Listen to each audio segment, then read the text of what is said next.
자, 지상권 문제. 을소의 토지에 설정된 갑의 지상권에 관한 설명으로 틀린 거 골라라. 틀린 거요. 그래서 갑은 그 지상권 설정자죠. 네, 을 토지에 신축한 X건물 소유권 유보하여 지상권 양도할 수 있고, 법정 지상권인 경우에는 지료 지료에 관한 협의나 법원의 지료 결정이 없다면 을은 지료 연체 주장하지 못하고요.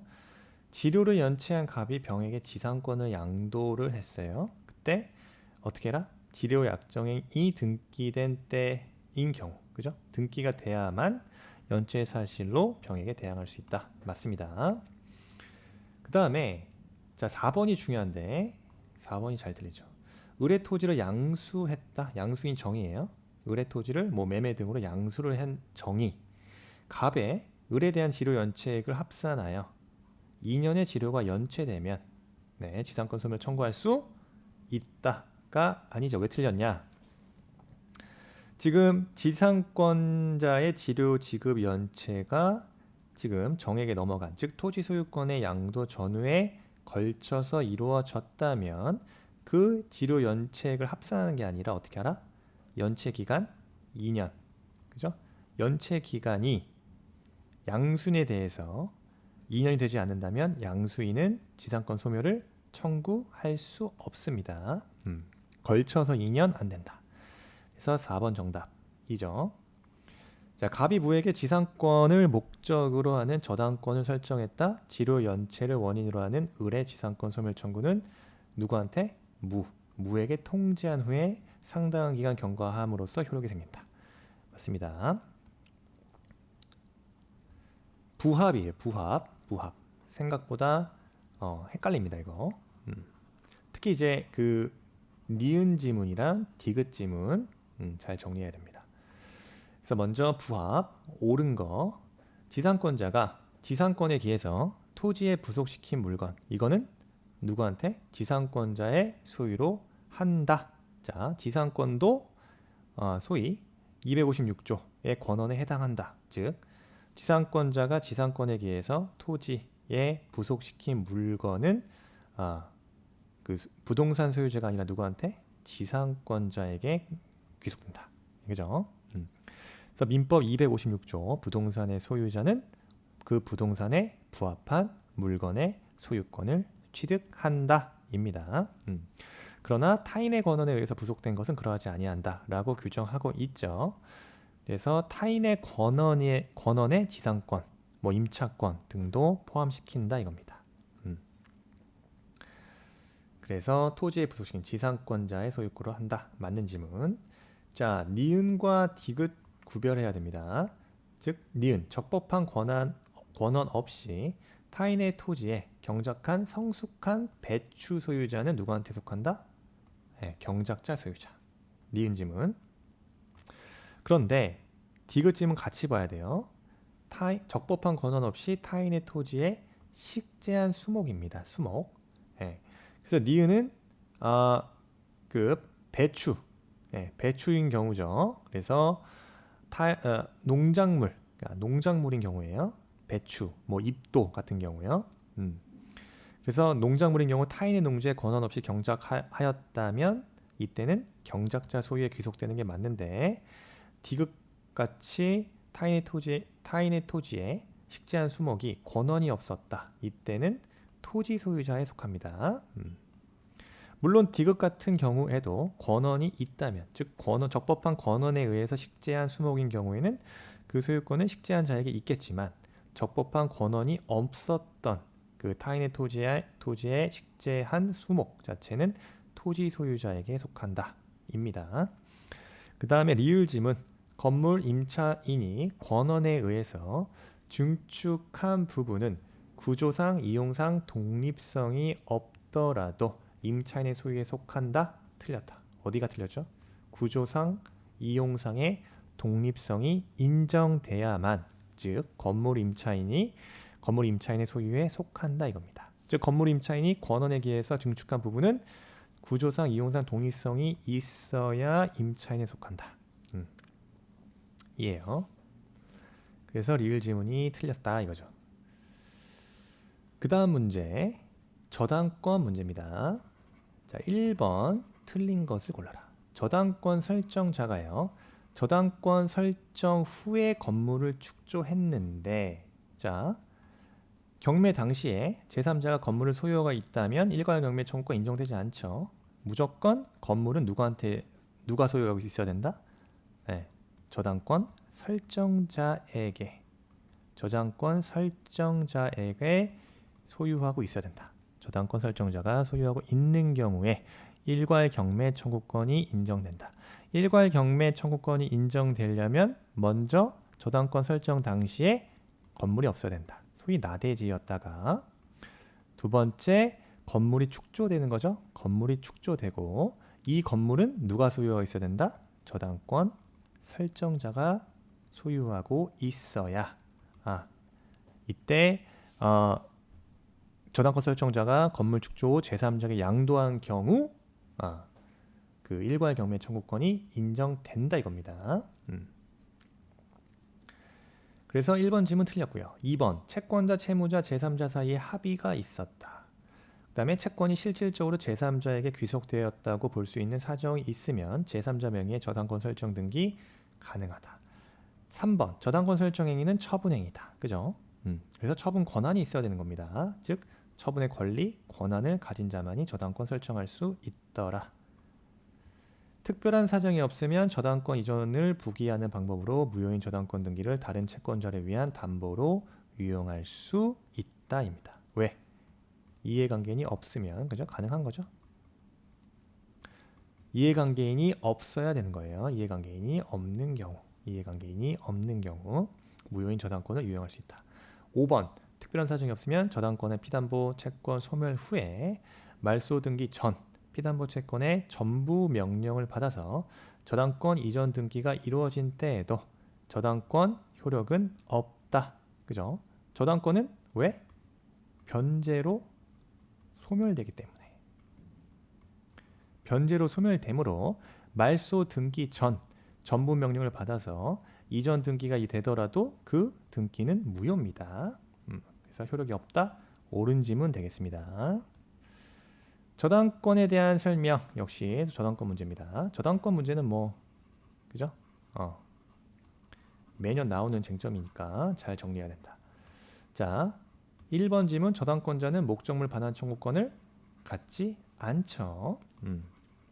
2번 질문 저당 부동산의 종물에는 저당권 효력이 미치지 않는다는 약정은 등기하지 않더라도 제3자에 대해서 효력이 있다라고 나왔죠. 자, 2번 질문 저당권의 효력 자체는 목적물이죠. 저당 부동산에 부합된 물건과 종물에도 미치는데, 그죠? 당사자의 그 법률의 특별한 규정이 있거나 당사자가 이와 달리 약정을 한 경우에는 효력이 미치지 않는다. 358조 내용입니다. 그래서 이때 그죠? 단서에서 저당 부동산의 종물에는 저당권의 효력이 미치지 않는다라는 약정은 뭐가 필요하다? 등기를 해야 뭐가 생기는 거죠? 제3자에게 효력이 생긴다. 제3자에 대해서 효력이 생긴다. 그죠? 대항력이 생긴다는 겁니다. 그래서 등기하지 않더라도 대항력이 생긴다? 그렇지 않다. 등기해야만 제3자에 대한 효력이 생긴다 이거죠. 그래서 2번 질문 틀렸죠. 2번 질문 틀렸다. 그 다음 질문이요. 자, 법률에 특별한 규정이나 당사자 사이에 다른 약정이 없는 경우 저당권 효력이 미치는 것을 모두 골라라. 그죠? 그래서 부합물, 종물, 저당권 효력이 미칩니다. 그래서 저당권 설정 이전에 저당 부동산의 종물, 그죠? 그다음에 저당권 설정 이후 저당 부동산의 부합물. 어쨌든 부합물과 종물에는 저당권 효력은 미친다.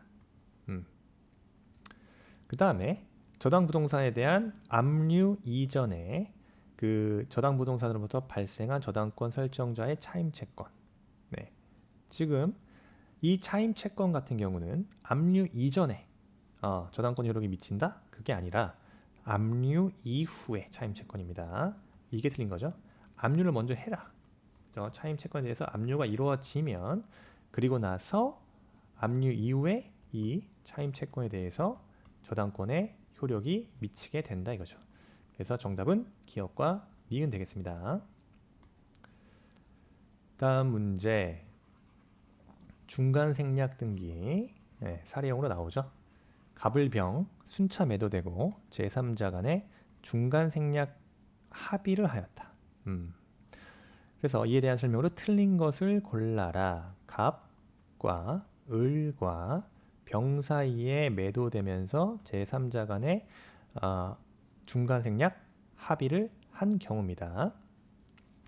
그래서 병은요, 갑에게 직접 소유권 이전 청구할 수 있어요. 중간 생략 합의를 했다 하더라도 을의 갑에 대한 소유권 이전 등기 청구권 소멸되는 게 아니고요. 갑의 을에 대한 매매 대금 채권 행사는 제한받지 않죠. 만약 X토지가 토지거래 허가 구역에 소재한다? 병은 직접 갑을 상대로 허가 신청 절차의 협력을 구할 수는 없다. 맞습니다. 근데 자, 만약에 중간 생략 등기 합의가 없다면 병은 갑의 동의나 승낙 없이 을의 소유권 이전 등기 청구권을 양도받아서 갑에게 소유권 이전 등기를 청구할 수 있다? 그렇지 않다. 그래서 이게 무슨 말이냐면 중간 생략 등기 합의가 없는데 자, 중간 생략 등기에 대한 합의가 없는 상황이에요. 가정이죠. 없다면 이때 최종 양수인이 즉 중간자로부터 소유권 이전 등기 청구권을 양도받았다 하더라도 중간 생략 등기 합의가 없기 때문에 최초 양도인. 그래서 최초 양도인이 그 양도에 대해서 동의를 하고 있지 않는 경우죠. 갑의 동의나 승낙이 없었던 경우. 이때 최종 양수인은 즉 병은 갑을 상대로 최초 양도에 대해서 채권 양도를 원인으로 한 소유권 이전 등기 청구, 소유권 이전 등기 절차에 대한 이행 청구할 수 없겠죠. 그래서 정답은 5번입니다. 그 다음 문제 뭡니까?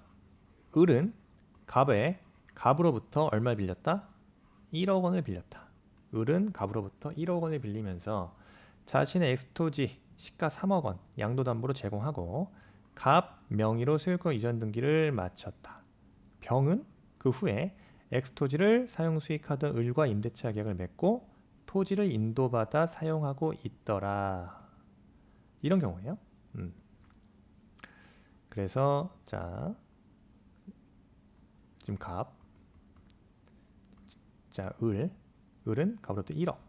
그래서 1억 원에 대한 갑의 채권이 있죠. 1억 원을 빌리면서 자신의 엑스토지 시가 3억이요.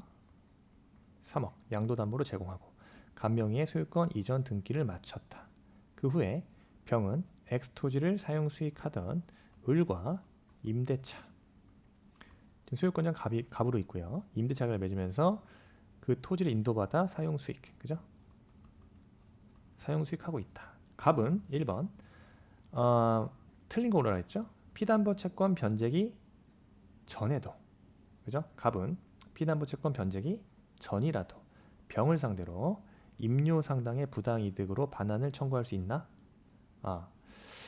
1번 질문이 틀렸습니다. 왜? 갑이 을에게 청산금을 지급하기 이전까지 이때 X에 대한 소유권 아직 청산금이 다 완납하지 않았기 때문에 을이 여전히 X토지에 대한 소유권이다 이거죠.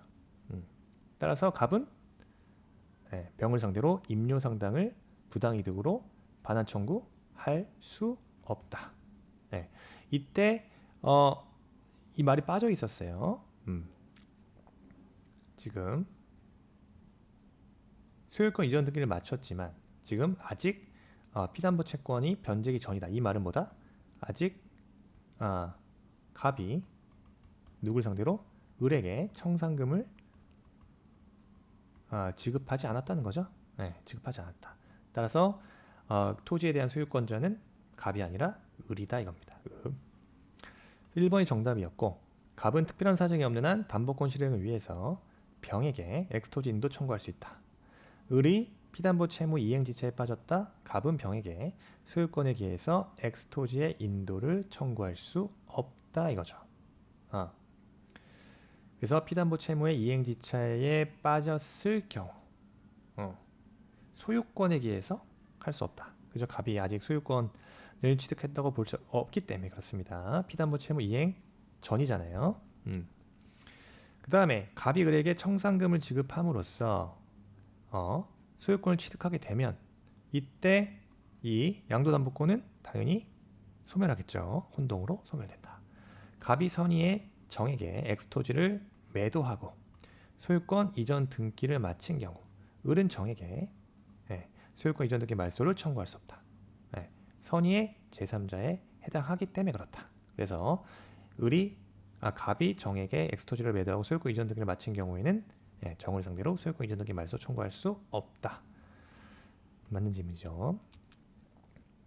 그 다음에 임차인에 대한 차임에 관한 설명으로 틀린 것을 골라라. 자, 1번. 자, 임차물의 일부가 임차인의 과실 없이 멸실되어 사용 수익 할 수 없다. 이때 임차인은 그 부분의 비율에 의한 차임의 감액을 청구할 수 있죠. 여럿이 공동으로 임차한 경우 임차인은 연대하여 차임 지급 의무를 부담한다. 맞죠? 경제사정 변동에 따른 임대인의 차임 증액 청구에 대해서 법원이 차임 증액을 결정했다. 그러면은 결정 다음 날부터 지연 손해금이 발생한다. 3번 지문에서 차임 증액 임대인의 차임 증액 청구에 대해서 법원이 차임 증액을 결정한 경우에요. 차임 증액 결정한 경우. 그때는 결정 다음 날 이때 기산점 자체가 법원 결정 시가 아니라 언제로 봐야 된다? 차임 증액 청구의 의사 표시가 상대방에 도달된 때부터 이행기의 기산점이 된다 이거죠. 그래서 그 결정한 다음 날, 즉 법원의 결정 다음 날부터 지연 손해금이 발생되는 것이 아니라 임대인의 증액 청구가 상대방에게 도달한 때부터 지연 손해금이 발생한다. 이렇게 보는 겁니다. 그래서 3번 질문 틀렸고요. 4번 임차인의 차임 연체로 계약이 해지됐다. 임차인은 임대인에 대한 부속물 매수 청구할 수 없다. 그죠? 계약이 차임 연체로 임차인의 차임 연체로 해지됐기 때문에 임차인의 과실로 계약 해지된 경우 임차인은 임대에 대해서 부속물 매수 청구할 수 없더라. 그 다음 정답 3번이고요. 5번 연체 차임액이 1기의 차임액에 이르면 건물 임대인의 차임 연체로 해지될 수 있는 약정은 무효다. 무효다. 그래서 지금 상가임대차 보호법상의 차임 연체는 3기의 차임 연체죠. 그죠? 상가 건물 2기의 차임 연체에 이른 경우 자 임대차 계약 해지 사유인 임차인이 차임 연체액이 2기의 차임액에 달하는 때 이때입니다. 그래서 1기 차임액에 이르면 건물 임차인이 차임 연체 해지할 수 있다는 약정 자체는 무효다. 왜? 임차인에게 불리하기 때문에. 그래서 맞는 질문 되겠습니다. 정답 3번이고. 자, 한 문제 더 볼게요. 저당권에 대한 설명? 저당권 문제 많이 나왔습니다. 저당권. 그만큼 많이 틀립니다. 저당권에 대한 파트. 저당권자는 피담보 채권의 채권자에 한한다. 채권자가 아닌 명의로 설정된 저당권 또 유효하죠. 유효합니다. 그래서 저당권자는 피담보 채권의 채권자로 한하는 게 아니라 채권자가 아닌 제3자 명의로 저당권 등기를 하는데 채권자와 채무자 그리고 제3자 사이에 합의가 있었다면 유효하다. 그죠? 제3자 명의의 저당권 등기도 유효하다고 볼 수 있다 이겁니다. 그래서 하나는 틀렸어요. 그 다음 저당권의 효력은요. 저당 부동산에 대한 압류가 없더라도 저당 설정자가 그 부동산으로부터 수취한 과실 또는 수취할 수 있는 과실에 미친다. 아까 말씀드렸죠? 압류가 있어야 된다. 압류가 저당 부동산에 대한 압류가 있은 후에 수취한 과실, 예, 또는 수취할 수 있는 과실에 미친다는 거죠. 저당권 효력이. 그 다음 3번 지문. 저당권이 설정된 토지가 공익사업을 위한 토지 등의 취득 보상에 관한 법률에 따라 협의 취득이 된 경우다. 협의 취득. 그때 저당권자는 그 보상금에 대한 물상대의를 할 수 없다. 그죠? 그래서 요거 공익사업을 위한 토지 등 취득 및 보상에 관한 법률에 따라 협의 취득이 된 경우 저당권자는 물상대의, 보상금에 대해서 물상대의를 할 수 없다. 근데 비교할 게 있죠. 예를 들어서 저당권 설정되어 있는 건물이 화재로 멸실될 경우 그 멸실 후 지급되는 보험료에 대해서는 뭐 할 수 있다? 저당권자가 그 지급 보험료에 대해서 물상대의 할 수 있다. 이건 왜 안 되는 거예요? 협의 취득, 즉, 자, 협의 취득 같은 경우는 협의 취득은 물상대의 자체가 할 수 없다 이겁니다. 그래서 협의 취득, 그러니까 물상대의의 요건이죠. 협의 취득은 자, 추금력이 끝나는 멸실, 훼손, 공용 징수와 같은 것이 아니다. 그래서 추금력이 인정되면 안 돼요, 더 이상. 협의 취득은 그런 경우가 아니기 때문에, 그죠? 곧 멸실이라든가 공용 징수, 훼손 이런 경우가 아니기 때문에 추금력이 살아 있다 이거죠. 따라서 협의 취득 기억하십시오. 협의 취득된 경우 나온다. 물상대의 할 수 없다. 물상대의 할 수 없다. 3번 지문. 지상권과 4번이요. 지상권과 지역권 그리고 임차권은 저당권의 객체가 될 수 있다. 틀렸습니다. 그래서 정리해야 되는 게 지상권과 전세권 같은 경우는요. 이거 외웁시다. 저당권의 객체가 되나 뭐가 안 된다? 비교해야 될 게 임차권 그 다음에 지역권이요. 이거는 저당권의 객체가 되지 않는다. 그래서 둘 중에 하나만 외우세요. 저당권 객체가 되는 경우 지상권과 전세권, 그 다음에 저당권 객체가 되지 않는 경우 임차권과 지역권, 저당권 객체가 되지 않는다. 371조.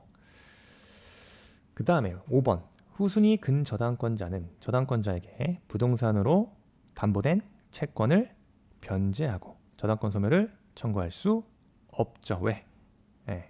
후순위 근저당권자가 곧 364조 저당권 소멸 청구권을 행사할 수 있는 제3 취득자에 해당되지 않기 때문에, 그죠? 저당권 소멸을 청구할 수 없다입니다. 자, 10문제 정도 봤는데요. 여러분, 쇼터디에서 더 많은 문제 푸시고 오답, 자기가 틀린 문제는 또 봐야 됩니다. 이 오답 문제, 요거 자동 저장됩니다. 자동 저장되기 때문에 그러니까 문제를 풀었어. 문제를 풀었어. 그 다음날 오답 문제부터 봐야죠. 이게 공부의 순서입니다. 지금 설마 시험 이제 3, 4일밖에 안 남았는데 기본서 막 보시는 분 위험합니다. 위험해요. 문제풀이로 가야 돼요. 문제풀이. 문제풀이라는 것은 실제 문제를 실제 푼다. 그 다음에 오답 문제를 또 푼다. 그 다음에 오답 문제 오답 체크하고 그 다음날 오답 문제를 다시 반복한다. 그 다음에 다시 새로운 문제를 푼다. 이 작업이 문제풀이입니다. 제가 생각하는 문제풀이란 진정한 문제풀이란 이런 거다. 그래서 문제풀이를 통해서 해설 등을 참고하면서 다시 기본소에 들어가서 내가 틀린 유형, 틀린 쟁점 등등을 다시 한번 체크한다. 이것이 바로 수험에 적합한 공부 요령이다 이거죠. 자, 어쨌든 수고하셨습니다.